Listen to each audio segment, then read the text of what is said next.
Halo guys, kembali lagi di channel YND Storyland. Di video kali ini, admin akan membahas lanjutan dari film berjudul Vic Breaks Spare 4 yang dirilis pada tahun 2025. Di film ini masih menceritakan tentang perjalanan Xiaoyan untuk membalaskan dendamnya kepada pembunuh ibunya. Namun hal itu membuat kekuatannya tersegel, dan mau tak mau ia pun harus menuju Akademi Jianan untuk membuka segel agar kekuatannya kembali. Lalu bagaimana keseruannya? Daripada penasaran, mari kita simak alur ceritanya.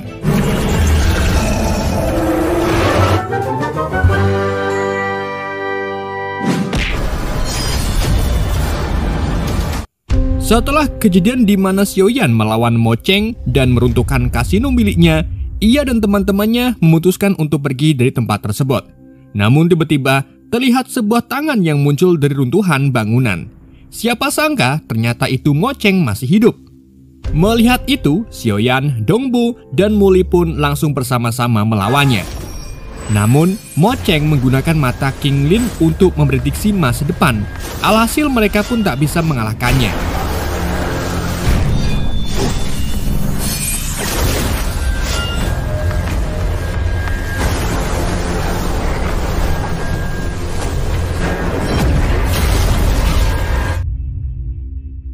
Mengetahui hal ini, Xiaoyan dan Muli pun merencanakan untuk menjebak Mo Cheng.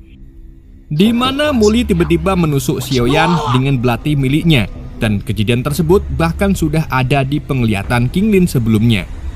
Setelah itu, Muli berlari menuju King Lin. Mo Cheng pun langsung menyerang Xiaoyan, namun Xiaoyan langsung menangkisnya dengan perisai miliknya, hingga membuat mata Mo Cheng terluka.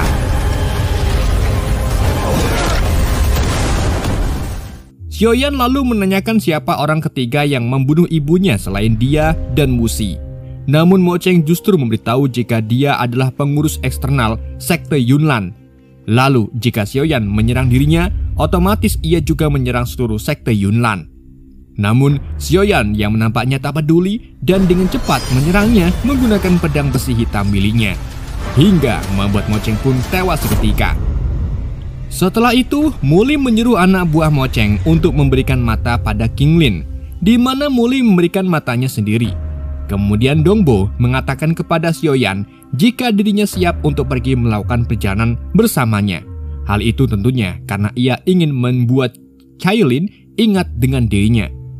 Dan akhirnya mereka pun melanjutkan perjalanannya.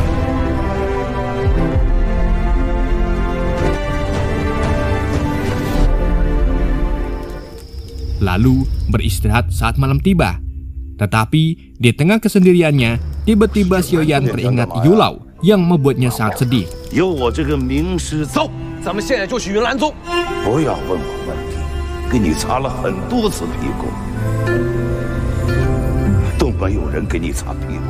Di pagi harinya, mereka kemudian melanjutkan perjalanannya kembali. Tak disangka, mereka ternyata menuju kediaman sekte Yunlan. Kedatangan mereka tentunya disambut hangat oleh Geye. Namun di tengah-tengah perbincangan, Nona Nalan datang dan membahas pertunangan mereka yang batal.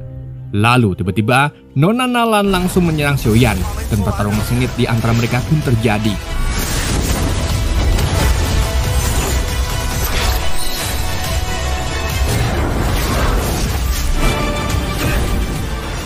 Hal ini membuat Nona Nalan terkejut karena energi juang milik Xiaoyan sudah kembali. Namun, Xiaoyan tak akan memberikan kesempatan kedua untuknya dan tetap membatalkan pertunangan mereka. Dan di tengah pertarungan mereka, King Lin tiba-tiba diperlihatkan kejadian masa depan, di mana Muli yang menusuk Xiaoyan terulang kembali. King Lin kemudian pergi, Muli pun langsung mengejarnya. Di sini King Lin mengatakan jika dirinya seperti pernah melihat tempat itu sebelumnya dan melihat Muli. Namun saat Muli bertanya, King Lin tidak menjawabnya, tapi justru mengatakan pada Muli untuk tidak menyakiti siapapun itu yang peduli padanya. Di saat Xiaoyan dan Nona Nalan sedang bertarung hebat, tiba-tiba Geye memerintahkan para prajurit untuk melakukan formasi pedang pelindung gunung. Hal itu ia lakukan untuk mengalahkan Xiaoyan. Akhirnya Xiaoyan dan teman-temannya bekerja sama untuk menahan serangan dari formasi pedang pelindung gunung yang membentuk hujan pedang naga. Namun tiba-tiba mantan ketua sekte Yunnan yaitu Yun San datang untuk menyudahi pertarungan itu. Lalu seketika itu juga Xiaoyan teringat pembunuh ibunya saat ia melihat benda bercahaya kuning milik Yusan. Hal itu tentunya membuat Xiaoyan marah dan langsung menyerang Yusan. Namun ketua sekte Yunnan yaitu Yunxi langsung menangkisnya hingga membuat Xiaoyan terpental. Setelah itu, Yusan mengingat Xiaoyan dan teman-temannya. Yuxi yang melihat itu pun tentu saja terkejut dan langsung mengingat bagaimana Mo Cheng meninggal akibat serangan dari api ajaib.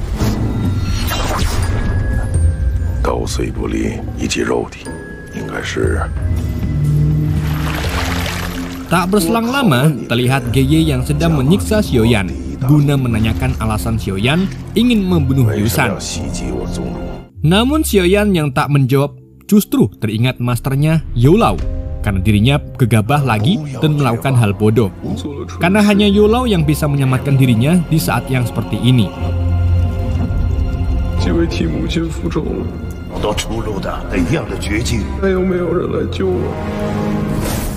Scene lalu berpindah di mana teman-teman Xiaoyan yang diikat di tempat yang sama. Lalu tiba-tiba Yun San muncul. Tetapi di situ hanya Muli yang bisa melihatnya. Tak disangka, Yun San muncul hanya untuk mengingatkan kembali balas dendam atas kematian ayah Muli. Kemudian, di tengah-tengah penyiksaan Xiaoyan, tiba-tiba Yunxi datang dan menyuruh Geye pergi. Namun Geye menolak karena Yun San lah yang memerintahkan dirinya untuk menangani Xiaoyan. Yunxi pun tak punya pilihan lain selain melukai Geye untuk sementara waktu, lalu menyelamatkan Xiaoyan dan teman-temannya. Xiaoyan pun menyindir Yunxi karena telah menolongnya. Karena menurut Xiaoyan, Yunxi yang sekarang cukup berbeda dengan Yunxi yang ia temui di Gunung Musau. Bahkan Xiaoyan cukup terkejut saat mengetahui fakta bahwa Yun San adalah guru Yunxi. Namun karena para prajurit mengejarnya, mau tak mau Yunxi pun membawa mereka menuju tempat terlarang terpenting di sekte Yulan. Konon katanya tempat itu adalah peninggalan dari leluhur kuno yang bisa terhubung dengan dunia lain. Dan tak berselang lama, akhirnya mereka sampai di danau pintu hidup dan mati. Xiaoyan pun langsung mengetes dirinya, dan menurut Xiaoyan, pintu hidup dan mati ini hanya sebuah legenda. Dongbo kemudian mengatakan jika pintu hidup dan mati bisa mengumpulkan energi tarung dari jarak ribuan mil. Bahkan anggota sekte Yunnan yang berlatih di sini akan jauh lebih efisien daripada di tempat lain. Lalu, Yunxi menambahkan jika tempat tersebut adalah makam pedang ketua sekte Yunnan secara turun-temurun. Dan tanpa perintah ketua sekte, tidak ada seorang pun yang boleh masuk. Oleh karena itu, mereka hanya aman untuk sementara waktu. Lalu setelah Yunxi membuka segel energi juang mereka, ia menyuruhnya untuk segera pergi ke gunung belakang. Namun, belum sempat mereka pergi, tiba-tiba anggota sekte Yunnan masuk ke tempat terlarang tersebut untuk menangkap seseorang atas perintah langsung dari Yun San. Yunxi lalu menghalangi mereka dan mengatakan kepada Xiaoyan karena ia telah membunuh Mo Cheng, anggota sekte Yunnan tidak akan bisa mengampuninya. Maka dari itu ia menyuruh Xiaoyan untuk pergi menuju Akademi Jianan melalui area sudut hitam. Karena hanya itu satu-satunya jalan yang tidak bisa dilacak oleh anggota sekte Yunnan.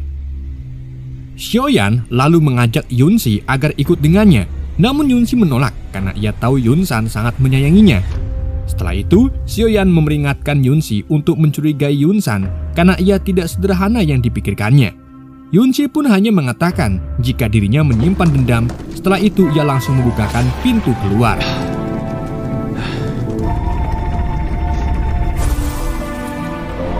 Setelah berhasil keluar, mereka lalu melewati jembatan gantung yang mengerikan. Namun sayangnya, jembatan itu putus dan membuat mereka terjatuh ke bawah.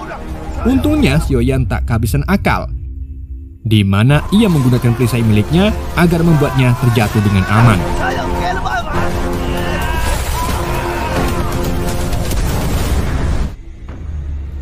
Di malam harinya, mereka melihat peta Akademi Jianan yang terletak di ujung area sudut hitam, di mana reputasinya tersebar di seluruh daratan energi juang. Namun konon katanya, selain orang-orang yang terpilih untuk berlatih di sana, tidak ada yang bisa menemukannya. Dan untuk pergi ke sana, maka harus melewati seluruh area sudut hitam. Di area sudut hitam tersebut adalah tempat di mana kedua ahli energi juang bertempur di masa lalu. Dan karena pertarungan sengit itulah, tak ada satupun rumput yang tumbuh di area tersebut dan hanya tersisa tanah hitam yang tidak berujung. Kemudian, lama-kelamaan area itu menjadi terbengkelai. Itulah sebabnya para pedagang dari selatan dan utara memilih melewati gunung atau melewati area sudut hitam. Tapi, banyak bandit merampok para pedagang yang lewat, dan karena energi juang mereka disegel, kemungkinan besar akan sulit melewati area sudut hitam agar sampai ke Akademi Jianan. Namun, ada juga monyet kaki besi yang paling terkenal di area sudut hitam ini. Mereka adalah Huo Ligui dan Huo Lixie, bersaudara, di mana mereka berdua ditipu saat berbisnis sebelumnya. Setelah itu, berganti bisnis dan masuk ke industri kendaraan, yaitu melakukan perdagangan pengangkutan mobil. Hal itu karena energi juang mereka bersifat listrik. Kemudian, memanfaatkan area sudut hitam dan elemen besi yang ada di dalam tanah hitam, lalu membuat kendaraan melayang dan berjalan ribuan mil. Dua bersaudara itu juga mengantarkan para pedagang yang datang dan pergi, apalagi setengah hari lagi ada perjalanan ke timur. Oleh karena itu, mereka harus menemukan rute monyet kaki besi. Xiaoyan lalu menanyakan apakah ada pedagang yang menjual obat, karena monyet kaki besi mungkin bisa menghindari bandit gurun, namun tidak dengan sekte Yunlan. Maka dari itu, jika tidak memulihkan energi juang mereka, maka mereka tidak akan bisa keluar dari area sudut hitam. Niat Xiaoyan adalah ingin membuat pil pembuka segel agar kekuatannya kembali. Tak lama dari perbincangan tersebut, mereka pun memilih beristirahat.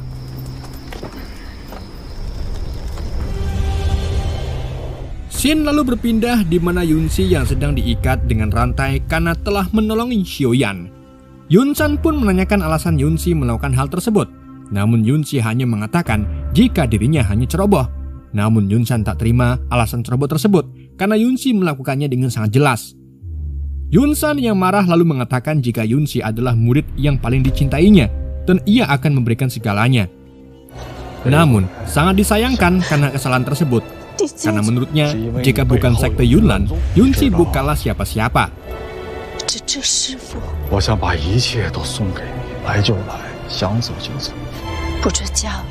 Setelah Yunsan pergi, Nona Nalan datang diam-diam untuk memberikan selimut pada Yunxi. Setelah itu, Geye meminta Yunsan untuk menurunkan perintah karena Xiaoyan telah membunuh tetua sekte eksternal Yunlan. Yunsan kemudian menyuruh Geye mendekat, lalu menyuruh Geye untuk membunuh Qinlin. Kemudian memberinya sebuah benda pecahan kaca dan menyuruhnya pergi ke area sudut hitam untuk menemui orang bernama Han Feng guna memberikan benda tersebut kepadanya, di mana Han Feng ini akan membantunya. Saat Geye pergi, seperti biasa, Yunsan akan memantau mereka dari penglihatannya, bahkan mengirim burung kertas untuk mengikuti perjalanan Xiaoyan dan teman-temannya, di mana ia mendengar Xiaoyan yang ingin mengalahkan dirinya.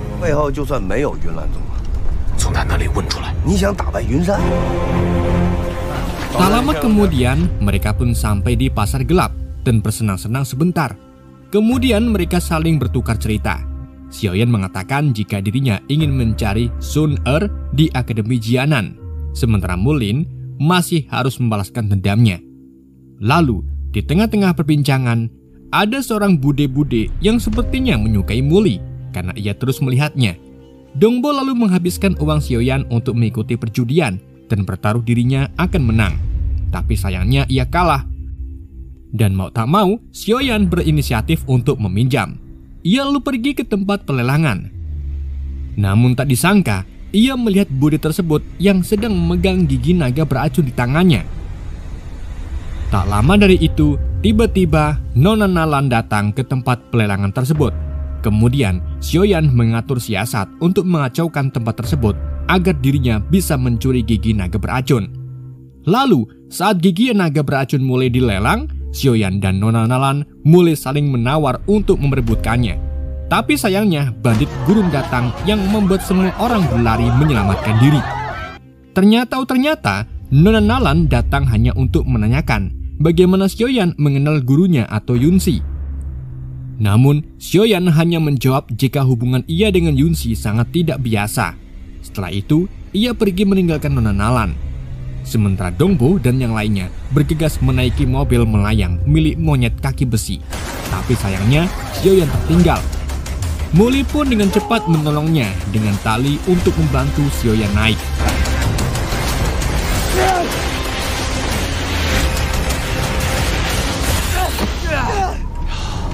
di dalam mobil melayang, pemiliknya yaitu Huo Ligui dan Huo Lixi datang untuk memeriksa para penumpang yang dicurigai sebagai mata dari bandit gurun. Tentunya Xiaoyan kena tuduh karena tampak asing bagi mereka. Tapi setelah itu, mereka berhasil menemukan mata dari bandit gurun. Seketika itu juga mereka langsung melemparkannya ke bawah. Scene lalu berpindah di mana Geye menemui Han Feng, si raja obat dari area sudut hitam, dan memberikan benda pecahan kaca sesuai arahan Yunsan. Geye lalu meminta bantuan untuk membunuh monyet kaki besi. Han Feng pun bersedia membantunya dan menyuruh anggotanya untuk membawa Geye menunggangi penggaris angin atau cakar kematian melalui jalan pintas agar bisa mengejar monyet kaki besi sebelum fajar. Han Feng lalu mengatakan jika meminta bantuan tidak perlu mengancamnya dengan benda pecahan kaca tersebut. Sedangkan di tempat lain sekte Yunan, Yunci yang gelisah mondar-mandir seperti menunggu kedatangan seseorang. Tadi sangka ia menunggu kedatangan Nona Nalan dan mendapat laporan jika Yunsan telah menerima laporan burung kertas yang kemungkinan Geye telah menemukan keberadaan Xiaoyan. Yunci pun segera pergi, namun Nona Nalan sedikit kecewa karena menurutnya Yunci lebih mementingkan Xiaoyan daripada sekte Yunan.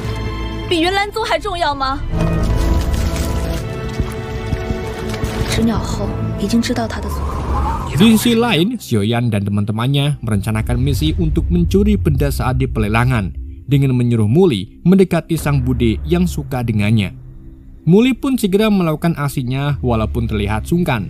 Namun tak disangka, sang bude mengatakan jika Muli mirip dengan mendiang suaminya. Lalu bertanya kepada Muli siapa gadis yang terus memandanginya. Muli lalu mengatakan jika Qinglin adalah istrinya. Bude lalu menyadari jika mereka berdua selalu memandangi barang kesayangannya, dan akhirnya dengan senang hati, Bude pun memberikannya kepada mereka sebagai hadiah pernikahan. Sedangkan Dongbo terus menguras harta Xiaoyan karena terus-terusan kalah dalam bertaruh untuk mendapatkan ekor tikus api.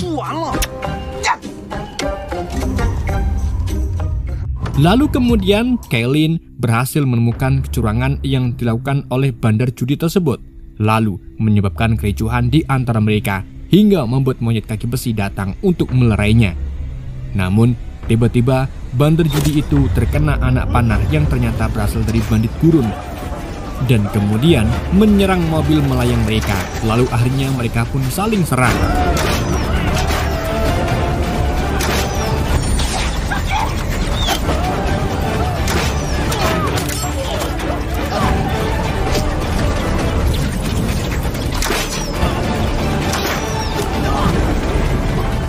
Huo Lixi kemudian menggunakan kekuatannya untuk mempercepat laju kendaraannya, namun para bandit berhasil masuk ke dalam mobil mereka. Melihat itu, Xiaoyan pun langsung membelah mobil dengan perisai miliknya dan mereka pun akhirnya selamat. Tapi sayangnya, Geye muncul dari depan dan menggunakan kekuatannya untuk menjatuhkan mobil melayang tersebut.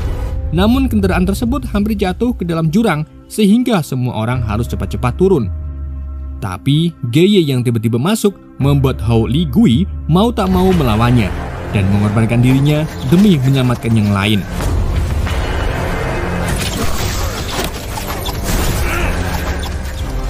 Lalu saat kendaraan terjatuh, Xiaoyan dan Muli segera keluar, tapi mereka justru jatuh di tebing.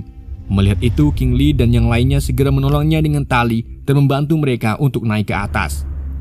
Lalu tak berselang lama, tiba-tiba Geye bangkit dan mereka bersama-sama melawannya, sedang Xiaoyan meracik obat. Namun karena kekuatan mereka masih tersegel, tidak ada seorang pun yang berhasil mengalahkan Geye. Bahkan Yunsan mengendalikan Muli dari jauh.